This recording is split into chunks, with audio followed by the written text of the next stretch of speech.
My 42nd birthday was supposed to be a quiet celebration. My wife, Tessa, had booked a table at our favorite Italian restaurant downtown, the kind of place with soft lighting, warm bread on the table, and enough noise to make you feel at ease. I had been looking forward to it all week. I needed something good. Work had been heavy. The house felt tense lately, and I just wanted one easy evening. But nothing about that night turned out the way I expected. Before I go any further, let me introduce myself. My name is Patrick Osei. I am 42 years old, originally from Accra, Ghana, and I have been living in Houston, Texas for the past 18 years. I work as a senior logistics manager, and for most of those years, I believed I had built a steady, honest life. If you are new here, please hit that subscribe button right now. I share real, eye-opening stories every week that you truly will not want to miss. Now, back to that birthday dinner. My stepbrother Ryan showed up unexpectedly halfway through the evening. That already surprised me, because he and Tessa had never warmed to each other. He took a seat at the far end of the table and said very little. Then, between the main course and dessert, he quietly slid a thin brown envelope across the table toward me. Tessa went completely still. So did her mother, Vivian, who was seated beside her. Nobody said a single word. I looked at Ryan. His expression was unreadable, not guilty, not sorry, just serious. With trembling hands, I picked up the envelope and opened it. And in that moment, the life I thought I had built began to crack, right down the middle. Inside the envelope were two documents. The first was a property deed for the house I had been paying the mortgage on for 11 straight years. I searched for my name on the page and did not find it. Instead, the deed listed Tessa Walsh and Vivian Walsh as joint legal owners. My stomach dropped so fast I felt dizzy. I turned to the second document. It appeared to be a transfer agreement of some kind. My name was typed at the bottom, with a signature beneath it. A signature I had no memory of ever making.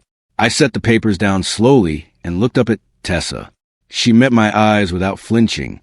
Her expression was calm, too calm, like she had rehearsed this exact moment many times in private.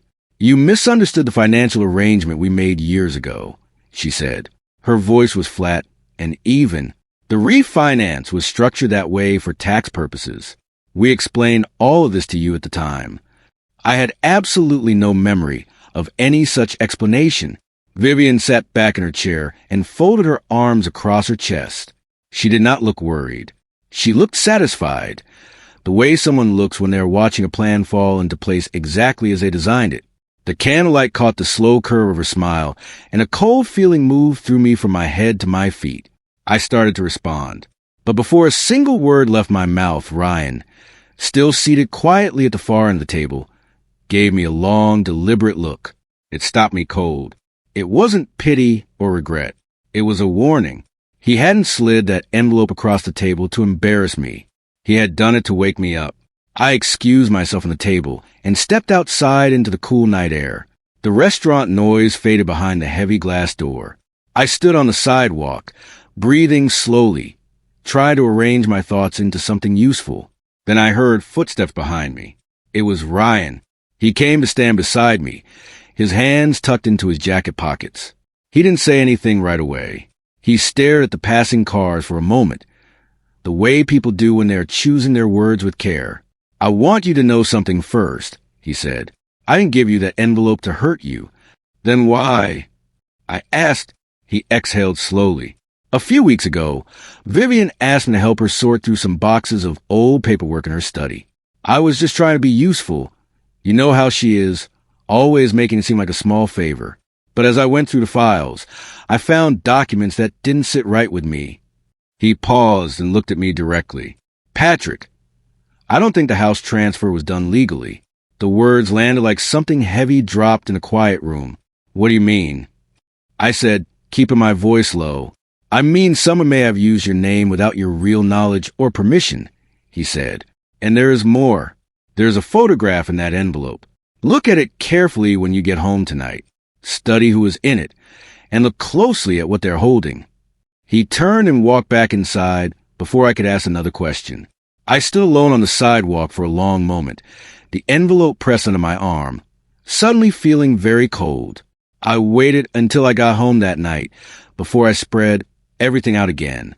Tessa had gone to stay at her mother's place. She said she needed space after the drama at dinner. Fine by me. I needed quiet. I needed to think clearly. I laid the documents across the kitchen table under the overhead light and picked up the photograph Ryan had mentioned. It was a printed image, slightly grainy, like it had been captured from a distance on someone's phone.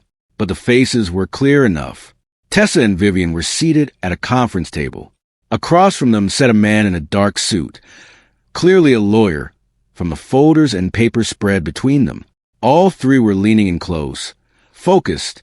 They were passing documents across the table between themselves. I almost put the photo down. Then something made me look harder. In the far right corner of the image, partially cut off by the frame, was a contract.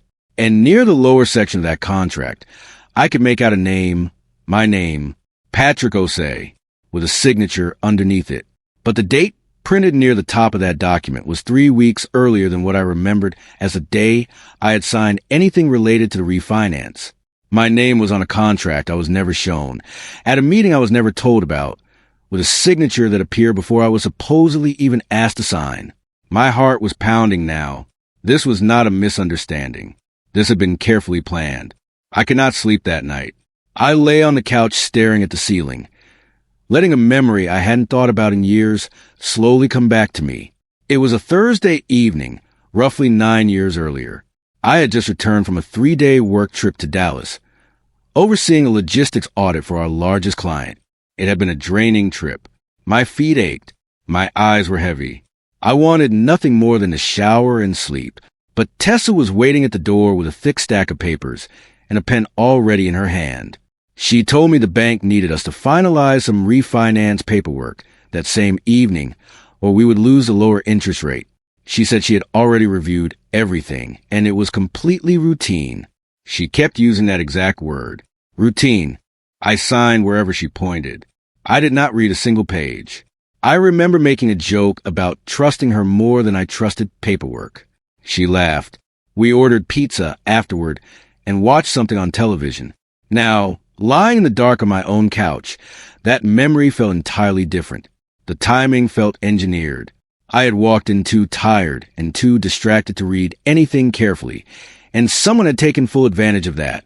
The stack of papers had been much thicker than a simple refinance should have required. At the time, I thought nothing of it. Now I understood that every extra page mattered, and I had signed all of them without a second glance. The next morning, I drove to the bank branch where we had done the original refinance years earlier. I told myself to stay calm. Maybe there was a reasonable explanation. Maybe Ryan had misread something. But I needed to see the original paperwork with my own eyes before I could trust anything. The manager who met with me was a professional woman named Ms. Adler. She pulled up the account smoothly and confirmed that a property ownership transfer had taken place as part of the refinance process. According to our records, she said, reading from her screen, you willingly transferred co-ownership of the property during the refinance. I don't remember agreeing to that. I said carefully, is it possible for me to see the original signed documents? Something shifted in her expression. It was small, just a slight tightening around the eyes, but I caught it. She excused herself and disappeared into the back office for nearly 15 minutes. When she returned, she set a folder in front of me without quite meeting my gaze. These are the copies we have on file, she said. Copies? I repeated. Not originals? That is standard procedure for transactions of this age, she said a little too quickly. I nodded but said nothing. My pulse was climbing. Something was off, and we both knew it. Before I even opened the folder, she said quietly, almost like she was doing me a favor, you may want to speak with property attorney, Mr. Osei. That sentence confirmed everything. I opened the folder right there at Ms. Adler's desk. The first few pages looked normal enough. Standard refinance terms, loan amounts, payment schedules. Nothing unusual on the surface. But as I moved to the pages, something made me stop and go back. The page numbers didn't line up. Page 4 went directly to page 7. Pages 5 and 6 were simply missing. And in the section that should have clearly explained any ownership transfer, there was only a half-page summary with no supporting paperwork attached to it. I pointed this out. Ms. Adler leaned in, looked briefly, and said the missing pages had likely been lost during a system migration years ago. The answer came out quickly and smoothly, too smoothly, like she had been prepared for that exact question. But there was something else bothering me more than the missing pages. The signatures on the remaining documents did not look like mine. My handwriting is wide and slightly angled to the right. I always sign my name in full, Patrick Osei, with a natural curve at the end.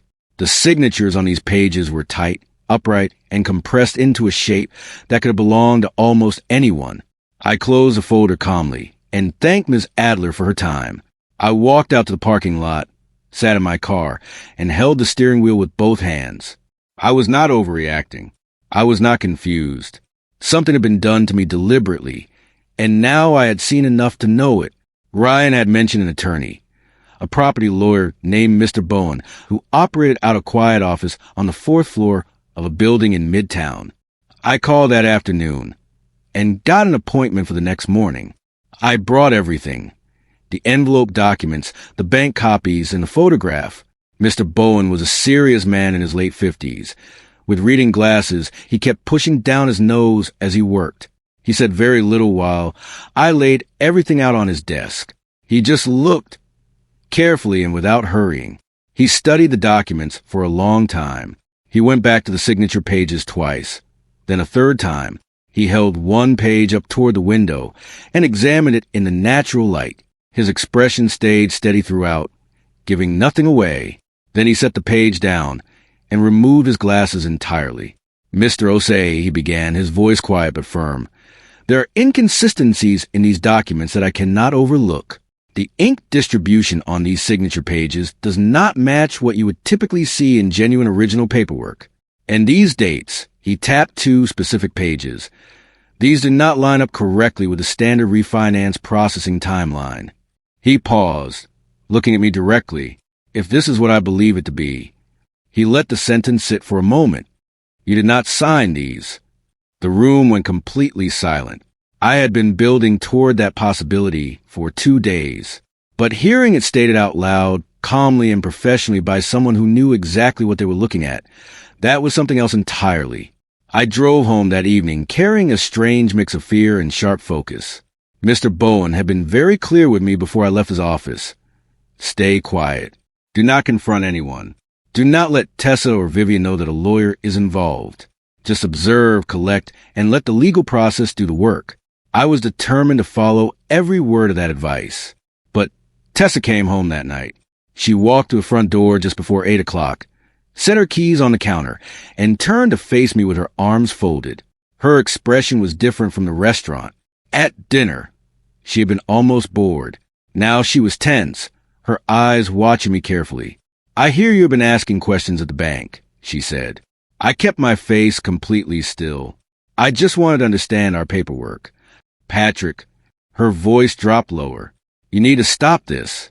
Whatever you think you are doing right now is going to destroy this family. Is that what you want? I want the truth, I said. You already have it, she snapped. You signed those documents. You just don't remember because you always left the financial side of things to me. She picked her keys back up from the counter. Don't make this into something ugly. She left before I could respond. I sat in the quiet house afterward, turning one question over and over. She knew I had gone to bank. I had told no one, which meant someone inside that bank had made a phone call, or Tessa and Vivian had eyes closer than I realized. Ryan met me for coffee the next morning at a small shop near his apartment. He looked tired, the kind of tired that comes from carrying something you can't put down. He wrapped both hands around his mug and stared at the table for a moment before he spoke. You deserve to understand why I got involved in all of this, he said quietly. I've been hoping you'd explain that. I replied. He took a slow breath. Our mother, Vivian, has been doing this kind of thing for years. Not always with houses. Sometimes with savings. Sometimes with inheritance money that belonged to family members. She has always had a talent for making people trust her, and then gradually shifting control of things into her own hands before anyone notices. Ryan, I said carefully, she's your mother. I know that, he said, and I love her, but I have never been blind to what she does. He looked up, Patrick, from the moment you married Tessa, you were the most financially stable person in this family. Steady income, excellent credit history, a mortgage you always paid on time without fail. You were exactly the kind of person she looks for. I believe she planned this from early in your marriage. Wait patiently until the mortgage was nearly paid off, then push you out and keep the fully paid property. The simplicity of it was the part that hurt most. This wasn't emotion or impulse. It was cold, patient, calculated strategy, and I had been living right in the middle of it without ever knowing. Ryan didn't stop there. He reached into his jacket pocket, pulled out a folded sheet of paper, and smoothed it flat on the table between us. It was a printed summary, names, dates, and property addresses listed in a neat column. Before you, he said, his voice staying low, there was a man named Aaron. He dated Tessa for about 3 years before the two of you ever met. He owned a duplex in the suburbs, a solid property, well kept, worth decent money. During their relationship, Vivian inserted herself into helping him manage what he thought was a routine refinance. He paused. 18 months after that, Aaron was no longer on the deed. He lost the property and spent 2 years attempting to fight it through the courts. He lost. I said, he didn't have enough documentation. Ryan said simply. The paperwork looked clean on the surface. The real damage was buried too deep for him to prove without more. He eventually gave up and walked away. He tapped the page in front of us. But now I have seen the same method used twice. The same steps, the same outcome, the same type of target. The only difference this time is that I was close enough to notice it happening before it was entirely finished. I looked at the names and dates on the page. This wasn't a family making poor choices under pressure. This was a deliberate, repeated pattern. Vivian had done it before and had paid no price for it. She expected the same result again. Ryan looked at me steadily. Don't let her. I told him I wouldn't. I met with Mr. Bowen again 2 days later. I laid out everything Ryan had shared, including Aaron's story and the documents that showed the pattern of previous behavior. Mr. Bowen listened without interrupting, his pen making steady notes on his legal pad. When I finished, he leaned back in his chair and studied the ceiling for a moment. Here is what I need you to understand, he said. The moment they sense we are building a case, they will begin moving things. They will destroy whatever they can quietly destroy and rearrange whatever they cannot. So from this point forward, you say nothing to Tessa, nothing to Vivian. You go home. You act as normally as you possibly can, and you allow me to handle the legal side. How long will this take? I asked. Long enough to do it properly, he said. He walked me through the strategy. We would formally request the original transaction documents from a bank through legal channels. We would trace the paper trail of the ownership transfer and match dates against my employment records and travel logs. And we would identify the lawyer in the photograph Ryan had given me and find out exactly what he knew and what he had participated in. Our goal, Mr. Bowen said, folded his hands together, is not simply to reclaim your house. The goal is to establish in a court of law that fraud occurred, clearly and without reasonable doubt, so that this cannot simply be wiped away and repeated on the next person. He looked at me carefully. Are you prepared to do this the slow, careful way? I said yes without hesitating. 2 weeks passed. I followed Mr. Bowen's instructions as closely as I could manage. I went to work each morning. I came home each evening. I cooked dinner on nights when I could focus enough to stand at the stove. I kept my voice even and my face neutral when Tessa was in the house. Every meal felt like a performance, every quiet moment an effort. Then, on a Tuesday evening, Tessa sat down across from me at the kitchen table and folded her hands in front of her with a particular kind of deliberate calm. I think you should move out, she said. I looked at her carefully. Excuse me? It would be cleaner for everyone, she continued, her tone measured. You've been difficult since your birthday, and honestly, staying here while the legal side of things gets sorted is only going to create more tension for both of us. She tilted her head slightly. I am not asking you to disappear. I am just saying things might be easier if you found somewhere else to stay for a while. I held very still. She had said the legal side of things. I had never once mentioned a lawyer to her. I had never told her I was working with Mr. Bowen or that any legal process had begun. She knew. Somehow, she already knew. and she was trying to get me out of the house before anything formal could begin, perhaps so that physically moving out could later be used against me. I kept my voice completely calm. "I'll think about it," I said, but I had absolutely no intention of going anywhere. Mr. Bowen had suggested I document any conversations that might reveal intent or awareness of the fraud. He explained the recording laws carefully. In our state, only one person in a conversation needs to consent to a recording, and since I would be present in every conversation I recorded, I was operating completely within my legal rights. I began carrying a small digital recorder in my shirt pocket. Most of what I captured over the following days was ordinary. Tessa asking about bills, short exchanges about errands, nothing that added anything useful. But on a Thursday afternoon, everything changed. Vivian came over while Tessa was out running errands. She didn't know I was home. I had parked my car around the block and come in through the back entrance. I moved quietly through the house and sat in the hallway. Still, Vivian let herself into the front, walked to the kitchen, and helped herself to coffee as if she owned the space. Then she made a phone call. I couldn't hear the other side of the conversation, but her voice carried clearly. "Paperwork beats emotion every time," she said, and I heard a short laugh. "He can feel however he wants. What is written on those documents is all that matters in the end." "Patrick," she said, "I think it is time we spoke honestly with each other." "Go ahead," I replied, pressing the record function on my phone without a word. "I want you to understand something clearly," she said. "Everything that was done regarding that property was handled correctly and within the full bounds of the law. Every form, every signature, every filing. Whatever Ryan has told you, whatever ideas you have developed with your attorney, none of it is going to hold up when it is tested." "You sound very sure of that," I said. "I am," she replied without any pause, "because I was careful. And I want you to seriously consider what you are doing before this goes any further. Court proceedings are expensive, they are slow, and they damage everyone involved, including you, Patrick." I said nothing and let the silence work. "I am offering you something reasonable here," she continued. "Walk away from this quietly, and we can arrange something fair for you on the financial side. Keep pushing, and I promise you the process will cost you more in time and money than the house is worth." She hung up cleanly after that. I sent the recording to Mr. Bowen within minutes. His reply came back fast.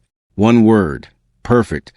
The case now had 2 recordings, a witness, a forensic trail, and a timestamp that placed me in another state. Mr. Bowen filed the case on a Thursday morning, exactly 2 months after my birthday dinner.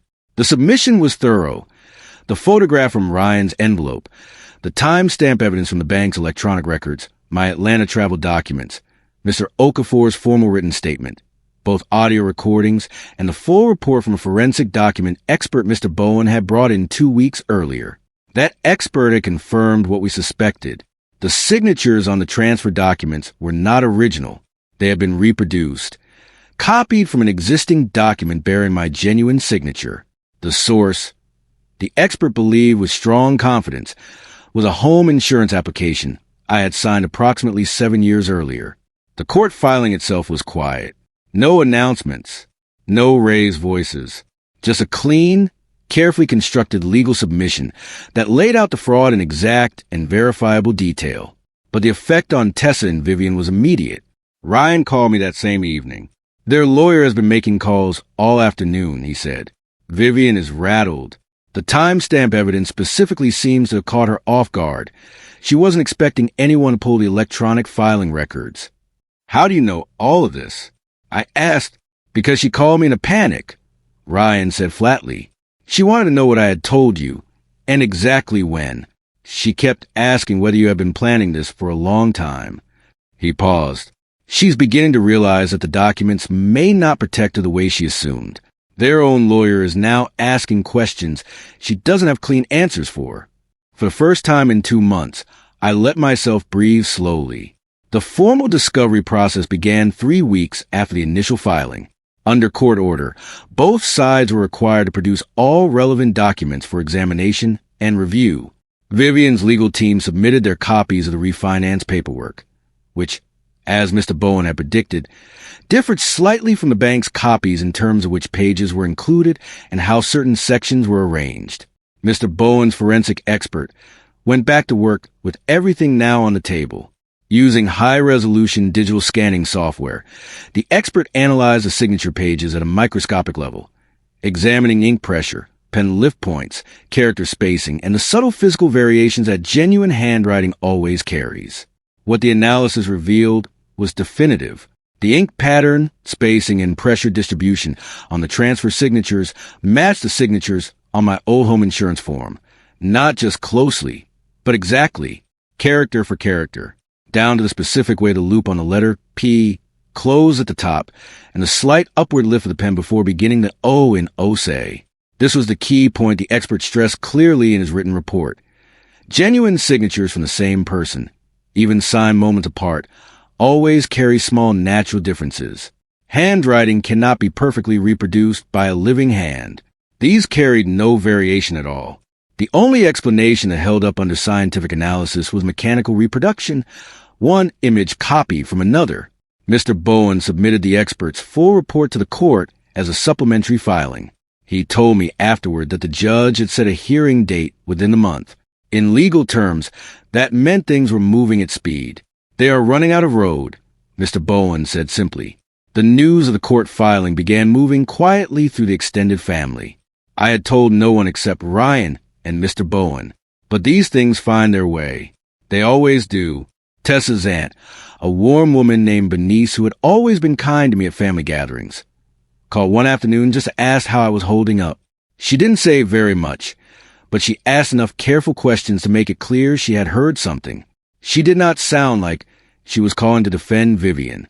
Vivian's younger brother Clement, a quiet man who ran a small pharmacy across town, sent Ryan a short message saying he hoped things were being handled with honesty. Ryan passed it along to me without comment. Even among Tessa's closest friends, two women who had been regular guests at our dinner table for several years, there was a visible cooling. According to Ryan, both had stopped returning Tessa's calls.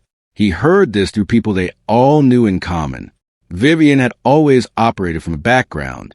Her methods had worked because they were invisible, quiet arrangements, paperwork that looked standard, explanations that sounded routine. But now the evidence was no longer invisible. Documents, recordings, expert analysis, timestamps placing me in another state. All of it was in formal court records. And invisible things cannot survive that kind of exposure. The people who had surrounded Vivian for years had seen enough to begin stepping back. Not loudly. No speeches or confrontations. Just steady, quiet distance. The kind that cannot be called back once it starts. 1 week before the scheduled hearing, I received a formal communication through Mr. Bowen's office. It was a settlement proposal from Tessa's legal team. The offer was direct. If I agreed to drop the case entirely, they would sign the house back into my name with full legal effect. No written admission of wrongdoing from either party. No further legal action from either side. A clean, quiet resolution that left everything buried. Mr. Bowen laid the proposal on his desk and looked at me across it without offering an opinion. "It is your decision," he said. "The offer does return the house to you." Without anyone being held accountable, I said, "Yes," he confirmed. Without that, I sat quietly for a moment and thought about Aaron, the man whose name had appeared on Ryan's printed summary. Aaron had fought and lost because he didn't have enough to prove what had been done to him. He walked away with nothing, and Vivian had moved on to the next target. If I accepted this offer today, the fraud would simply disappear into a private settlement. No record, no consequence, no warning for whoever came next. I thought about Ryan sitting at my birthday dinner, sliding an envelope across the table, risking his relationship with his own mother to put the truth in my hands. I thought about Mr. Okafor sitting quietly in that conference room, finally telling the truth after years of carrying it alone. I looked at Mr. Bowen. "Tell them no," I said. He nodded once, like the answer had not surprised him at all. He reached for his pen, and something in my chest settled into a solid, clean weight, the feeling of decision I could stand behind completely. The hearing ran for 3 full days. Mr. Bowen presented the case methodically and without drama, piece by piece. The electronic timestamp records showing the filing date, the forensic signature analysis and its conclusions, my Atlanta hotel booking, flight confirmation, and company expense report, all proving I had been in another state when the documents were submitted. Mr. Okafor's formal written statement confirming he had never personally witnessed me sign anything, both audio recordings. The summary of Aaron's earlier property loss and its near-identical parallels with my situation. Vivian's legal team challenged each element in turn. But there's a significant difference between challenging evidence and disproving it, and they could not disprove any of it. On the second day, the judge asked Vivian's attorney directly to explain how documents could have been filed under my name at 2:47 p.m. on a Wednesday afternoon in Houston, when I was provably seated in a client meeting facility in Atlanta. The attorney's response was long and complicated. The judge wrote something on his notepad and did not comment. On the third day, Vivian was called to testify. She answered every question with practiced composure, but the timestamp could not be explained away, no matter how carefully she chose her words. The attempt to navigate around it only made things worse. By the end of the third afternoon, the judge had seen what he needed to see. The written ruling arrived 2 weeks later. It was clear and thorough. Vivian had orchestrated the ownership transfer to secure the house for herself and Tessa once the mortgage reached near completion, and then removed me from the picture entirely. The scheme was documented, named, and entered into the formal record. The court's ruling restored full legal ownership of the house to me.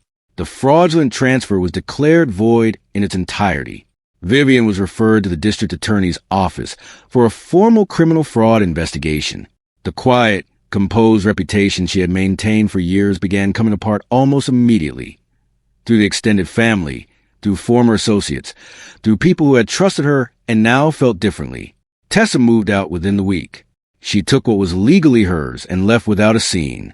There were no dramatic final words between us, just the sound of the front door closing, and then a silence in a house that felt unfamiliar but not unwelcome. Vivian relocated from her own property shortly after, the result of other financial pressures the investigation had uncovered along the way. One pulled thread, and a much larger tangle had started unraveling with it. Ryan came over one evening a few days after Tessa had gone. He sat down at my kitchen table, the same table where I had first spread out the contents of that brown envelope months ago, and we talked for a long time about his mother, about choices, about what it had cost him to do what he did, about why he had done it anyway, why an envelope. I asked him at one point, why not just come and tell me directly? He smiled, tired and honest. You wouldn't have believed me if I just said out loud, but you believed the documents. He was completely right. The worst birthday of my life was the night the truth found me, and the truth, as it turned out, was the only thing anyone had ever given me that I actually needed.